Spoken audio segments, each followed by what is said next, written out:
Assalamualaikum warahmatullahi wabarakatuh. Kita bertemu kembali mahasiswa ekonomi Islam hari ini.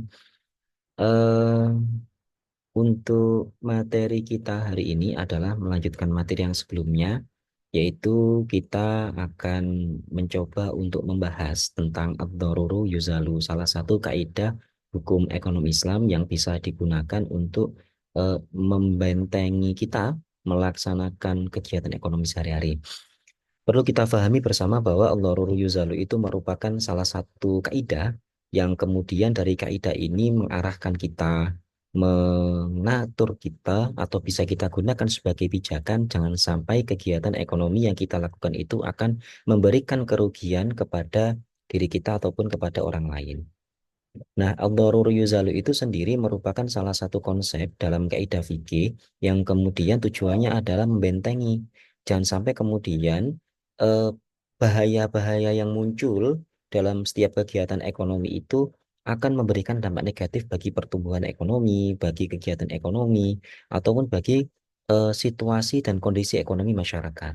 Makanya kemudian dalam mata kuliah ini saya ingin menyampaikan secara konseptual sebenarnya al-daru yuzalu itu sebenarnya seperti apa. Nah, perlu kita pahami bersama bahwa al-daru yuzalu itu bisa dikatakan sebagai kemadorotan atau dimaknai sebagai bahaya yang wajib untuk dihilangkan. Sekali lagi saya katakan bahwa al-daru yuzalu itu menjadi penegas bahwa kemadorotan itu wajib untuk dihilangkan. Kenapa kemudian wajib? Karena kemelorotan itu akan membawa kita kepada mara bahaya yang bisa saja itu lebih luas. Makanya kemudian secara etimologi al-doror itu dikatakan atau dimaknai sebagai lawan kata dari manfaat gitu ya atau an-naf'u yang juga diartikan sebagai segala bentuk kondisi buruk, kekurangan, kesulitan, kemalangan, kebahayaan gitu ya yang kemudian memberikan dampak negatif kepada masyarakat secara umum. Sedangkan secara terminologi, maknanya tidak jauh dari pengertian secara bahasa, yaitu kekurangan atau kerusakan yang menimpa sesuatu. Makanya kemudian, kenapa kok kita harus menghindarkan sesuatu yang bersifat loror? Karena di situ muncul eh, kerusakan-kerusakan yang mungkin saja tidak bisa dibetulkan kembali. Misalkan kita mencoba untuk melaksanakan kegiatan ekonomi yang tidak peduli eh,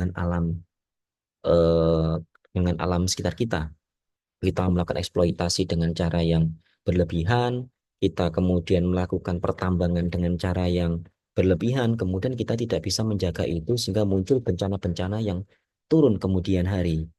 Sehingga kemudian makna al-doror secara terminologi tadi bisa dikatakan sebagai bagaimana kita harus menghindarkan sesuatu yang juga bisa membawa kepada mara bahaya tadi. Termasuk ketika kita berbicara tentang ekonomi Islam, bagaimana kemudian kita memanfaatkan uang yang kita miliki, mengatur jumlah uang yang beredar supaya tidak terjadi inflasi, karena adanya inflasi akan memberikan beban yang lebih berat kepada masyarakat yang kurang mampu. Sehingga segala bentuk kemelorotan hukumnya akan menjadi haram dalam syariat Islam. Hukumnya menjadi haram. Saya ulangi lagi. Karena kemudian ini diharamkan karena dampaknya akan luas, tidak hanya bersifat kepada individu saja, tetapi bisa juga kepada masyarakat. Kemudian, jika ada orang yang melaksanakan kerusakan, itu tidak bisa dibiarkan begitu saja. Karena kemudian harus disikapi dengan berbagai macam regulasi, dilakukan atau disikapi dengan cara kita memberikan literasi ekonomi Islam kepada masyarakat supaya hukum-hukum tentang kita menghindarkan kita wajib menghindari kemadharatan itu tersampaikan karena dalam kegiatan ekonomi tentu akan sangat mudah sekali kita eh, malah apa ya terjerumus ke dalam sesuatu yang mungkin saja bagi kita tidak membahayakan tapi bagi orang lain itu akan membawa bahaya.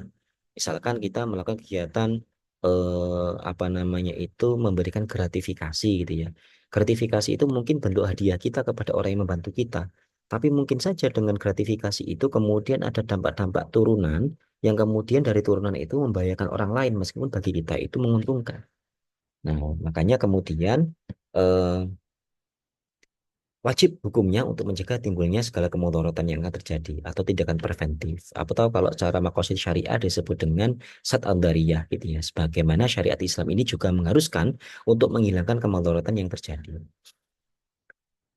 kaidah fikih yang disebut dengan ad-dararu yuzalu itu karena sangat penting gitu ya, dan karena sudah sesuai dengan sifat dasar syariat Islam yang kemudian dikuatkan juga dengan hadis-hadis yang disampaikan oleh Nabi Muhammad. Allah juga pernah berfirman yang kemudian ayat tersebut berbunyi wama ja'ala alaikum fid-dini min haraj gitu ya. Dan dia tidak menjadikan kesukaran untukmu dalam agama karena Allah itu tidak mungkin sebenarnya memberikan kita sesuatu yang buruk, mengarahkan kita kepada kebahayaan itu nggak mungkin karena Allah tidak mungkin seperti itu.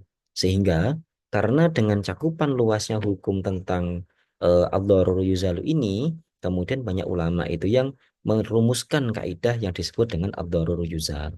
Kemudian secara garis besar hukum fikih itu menjadi dua hal utama, yaitu untuk mendatangkan kebermanfaatan atau menolak kemadharatan.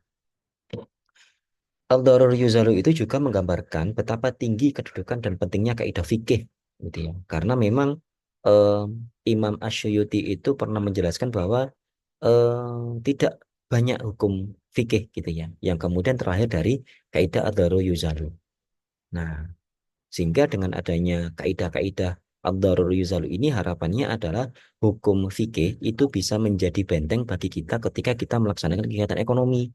Jangan sampai kemudian ketika kita melaksanakan kegiatan ekonomi, kita malah mengarahkan kepada kemadharatan. Kita memfasilitasi kerusakan-kerusakan. Tentu itu tidak boleh.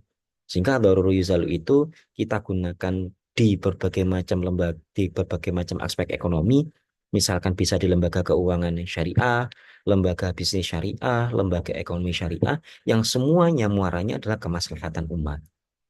Kemaslahatan umat itu tujuannya adalah untuk memberikan kesejahteraan yang maksimal kepada umat muslim gitu ya. Dengan kondisi negara kita yang masih berkembang, kemudian didukung dengan hukum fikih yang ideal, harusnya kegiatan ekonomi itu bisa berjalan lancar, pendapatan negara juga bisa semakin naik, kemudian berdampak pada tingginya tingkat keberkahan gitu ya. Dan kemudian yang bisa dibuktikan dengan pertumbuhan ekonomi yang tinggi, yang kemudian pertumbuhan ekonomi tinggi itu bisa kita rasakan sebagai bentuk kemaslahatan yang luas untuk masyarakat, baik itu yang ada di Indonesia, yang Muslim ada di Indonesia ataupun orang non Muslim yang ada di Indonesia.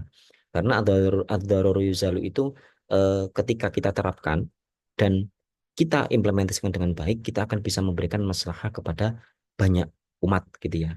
Seperti kemudian kita maknai dari kalimat Bismillahirrahmanirrahim, ketika Allah itu memberikan rahmat, rahmannya kepada seluruh makhluk dan juga rahimnya untuk seluruh umat Islam.